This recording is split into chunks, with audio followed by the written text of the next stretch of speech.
Dito may basher ako guys, oh. Wala talaga tayong matututunan kay Wakno. Kaya hindi ka lumalakas, idol eh. Kasi mali ka ng pinapanood. Kaya pa nag-tutorial ako, panoorin nyo. Kasi ako lang ang nagtuturo ng ganito. Paano ka magtuturo ng maayos dito sa random? Eh, kanya-kanyang mundo dito. Pagka nag-solo ka eh, ay isang paa mo nasa hukay eh. No? Para kayo sumugod sa gera. Tapos ang dala mong sandata, puno ng saging. Tignan mo, ilang minuto pa lang oh, yung mga kakampi gusto na mag-surrender. Hindi nyo alam ang buhay dito sa mundo ng mga halimaw. Papakita ko sa iyo kung gaano katindi mga player dito. Domika Pob. Tingnan mo yung Pobis namin, 0-5 na. Katapat Esme, first item War Axe. Rutado. Tapos yung gold lane nyo, sumasakit na yung ulo. Paano ngayon gagawin natin dyan? Ikaw na gusto manalo, gagawa ka ng paraan syempre. Matututo ka ng diskarte dito eh, sa solo guys. O legit sa mga random, dito na nahubog yung pagkatao ko eh. Dati, mabait ako eh. Ngayon, ansama ako na eh. Oh, masamang player na ako guys. Tanggap ko na yun. Kakasolo. Tanggal bait mo dito boy. Kita mo? Muntik pang maagaw. Wala na yung Harley. Kaya pala naka-war axe ka agad. Kasi papandamage niya pala sa Lord. Hindi ko agad na-gets yun ah. Mga unpredictable talaga mga player dito guys.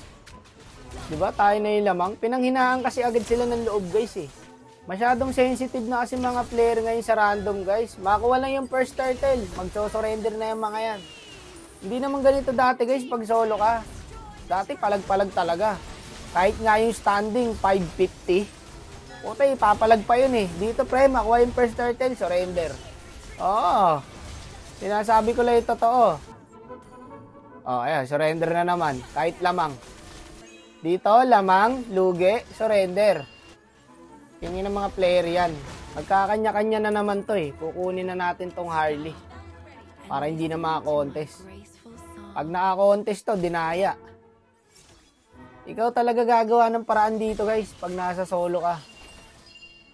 Didiskarte mo kung paano manalo. Kaya mahuhubog ka dito eh. O, titibay loob mo dito guys. Sa mundo ng mga halimaw. Titibay loob mo dito. Nice man. Napitas yung Harley. Nanalo pa, di ba? Lakas na lang loob at tiwala sa mga kampe. Huwag man trash talk, palagi kong bilin. Huwag maikipag-away. Masama pong naikipag-away. Graduate na ako dyan guys sa pakikipag-trash talkan at pang-answer. Ang gusto ko ngayon mag-improve. Pansin ko nga medyo may galaw na ako guys eh. Galaw-gaw. Hindi legit, napapansin ko medyo nag-improve ako ngayon. Kasi nakaabot ako ng 200 star. Tapos susunod next season bala ko magpa 300 star.